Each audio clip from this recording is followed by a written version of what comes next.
Bonjour et bienvenue dans la nouvelle vidéo du passage en revue de mes DVD. Là on va passer au petit rayon, parce qu'il n'est pas très important, des films de science-fiction.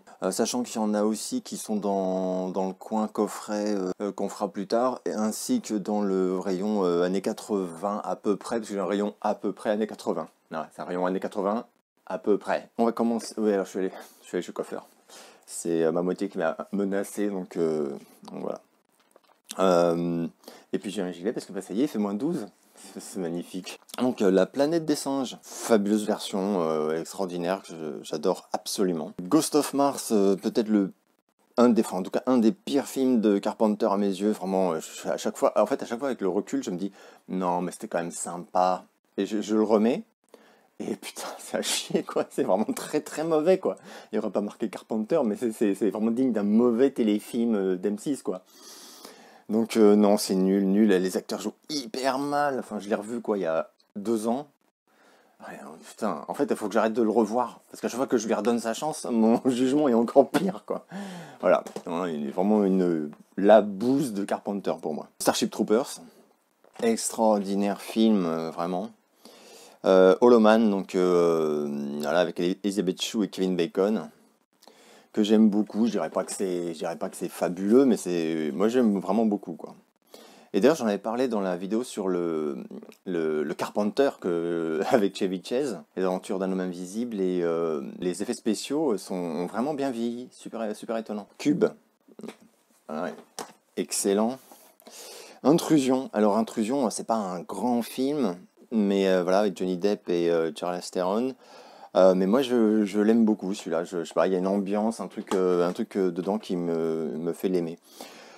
Total Recall, donc extraordinaire. Alors là, alors c'est pas vraiment science-fiction même du tout, c'est plutôt fantastique, je sais pas quoi, mais je sais pas ce que ça fout là. Ouais, des fois, le classement, bref.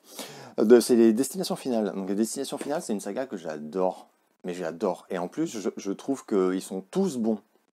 Il y en a que je préfère à d'autres, mais réellement, je les trouve tous bons. Donc voilà, donc là, il y a le 1, le 2,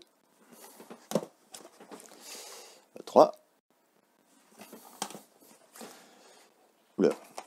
le 4, et donc le 5. Et honnêtement, je les recommande tous, si jamais vous n'avez pas vu. C'est vraiment très sympa. Et je trouve que c'est super bien rythmé. C'est drôle, mais pas drôle, genre ah ah ah. C'est drôlement méchant. Enfin, je trouve ça génial. Cloverfield, Gravity, quand même pas loin du chef-d'œuvre. Fréquence interdite, très chouette film avec Dennis Quaid, que je trouve injustement méconnu. Enfin, il n'est pas méconnu, mais franchement, je trouve ce film vraiment très bon, et je pense qu'il mériterait d'être plus connu. Alors, ah ouais, alors ça, c'est vraiment un petit film. Alors c'est pas science-fiction non plus, c'est fantastique. Je ne sais pas du tout ce que ça fout là, c'est n'importe quoi. C'est très bien, ça s'appelle The Invisible, même en français, parce que là, c'est l'édition française, quoi. C'est un film que j'aime beaucoup. Donc c'est un gamin, enfin un ado qui va enquêter sur sa mort et qui est donc invisible, mais qui est toujours là. Enfin, c'est absolument génial. Enfin, moi, j'adore ce film. Voilà. Donc il est totalement inconnu. Enfin, c'est très bon. Et voilà, ça fait partie des petits trucs, hein, voilà, pas du tout connus, mais très bon, que je vous recommande. Et il y a vraiment toute une atmosphère, toute une ambiance un peu mélancolique en même temps. Enfin, c'est génial, j'aime énormément. Alors Super 8, Super 8, c'est pas fabuleux, mais je l'ai quand même, j'aime bien l'ambiance. Bon. Mais c'est vraiment pas génial, hein. Il y a des grosses longueurs. Et puis bon, l'hommage à E.T. Et Rencontre du troisième type et Explorer, est un peu trop appuyé à mon goût, quoi. C'est vraiment...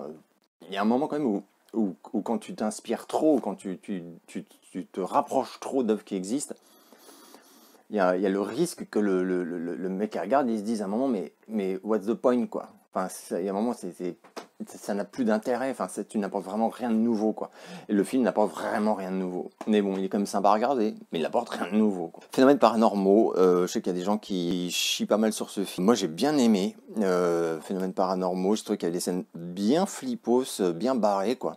Voilà, Mila Jovovich, je trouve qu'elle s'en sort très bien, pour une fois. C'est quand même pas une immense actrice. Et voilà, donc j'aime beaucoup. Alors, d'ailleurs, il répète dans mes films d'horreur, je sais pas ce qu'il fout, je sais pas ce qu'il fout là. Nawak. Tom Cruise, Morgan Freeman, Oblivion, voilà, pour moi c'est extraordinaire. Et alors celui-là je l'aime encore plus, Vivre, Mourir, Recommencer, je sais plus comment ils appellent, Edge of Tomorrow, oui bien sûr.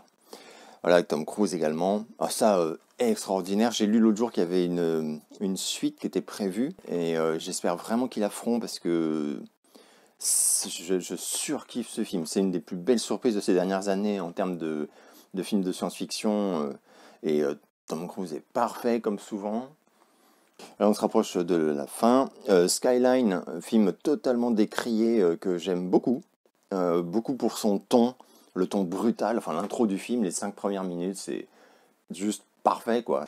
Voilà. Et après ça n'arrête plus et j'ai trouvé que je trouve bien meilleur que certains blockbusters avec le même pitch, hein, donc l'arrivée des extraterrestres qui vont tout péter. Et je trouve bien meilleur que plein de trucs qui ont été encensés, alors que celui-là je me souviens qu'il a vraiment été boudé, enfin il a été critiqué avec pas mal de condescendance en ouais bof et tout. Et alors par contre, c'est pas de bol parce que par contre il y a une suite qui est ignoble. Alors j'ai pas vérifié d'ailleurs, j'ai même pas checké si c'est le même réal. Je refuse de croire que c'est le même réal, mais peut-être. Hein. Mais la suite, il faut pas la regarder. Ça n'a rien à voir. C'est une bouse sans nom, quoi. C'est atroce. Chronicle, fabuleux film. Voilà, vraiment. Hein. J'en ai parlé d'ailleurs l'autre jour sur. Enfin, l'autre jour, c'est pas l'autre jour, hein, c'est plutôt l'autre mois. Mais sur ce film sur Netflix là qui traitait de gens voilà, qui ont des pouvoirs et qui sont parqués ou chassés ou méprisés, etc. J'ai oublié le titre. Mais ça, c'est très bon. Si vous ne l'avez pas vu, d'ailleurs, voilà, ça a été encensé de partout. Je vous le recommande très vivement. Un des films les plus intelligents que j'ai vu sur avoir des super pouvoirs. Alors ça, c'est la version pas drôle de Short Circuit. C'est donc Chappie, bien sûr. J'adore Chappie. Excellent. Alors Seul sur Mars, excellent film. Vraiment très bon, très beau, magnifique, j'aime vraiment beaucoup. Mais c'est quand même bien moins bon, mais c'était impossible en fait d'être au niveau que le bouquin, puisque c'est un bouquin à l'origine de Andy Weir, je sais pas trop comment on prononce. Et alors ça c'est pas loin du chef-d'œuvre, il faut vraiment le lire, hein, Seul sur Mars. Comme c'est un journal en fait, tout est écrit à la première personne. Donc il y a un sens de l'immersion que évidemment aucun film ne peut reproduire, enfin puisque on n'a plus du tout le côté journal intime quoi. Voilà, mais bon, ça reste très bon. Et une des plus belles surprises récentes en science-fiction, c'est Life, origine inconnue. Voilà, qu'on a un peu pris de haut, j'ai trouvé, alors que honnêtement, fabuleux quoi. Voilà, moi j'ai adoré ce film, oui, très proche de Alien, mais excellent. Voilà, c'est tout pour le rayon science-fiction, et on va très vite passer au rayon français.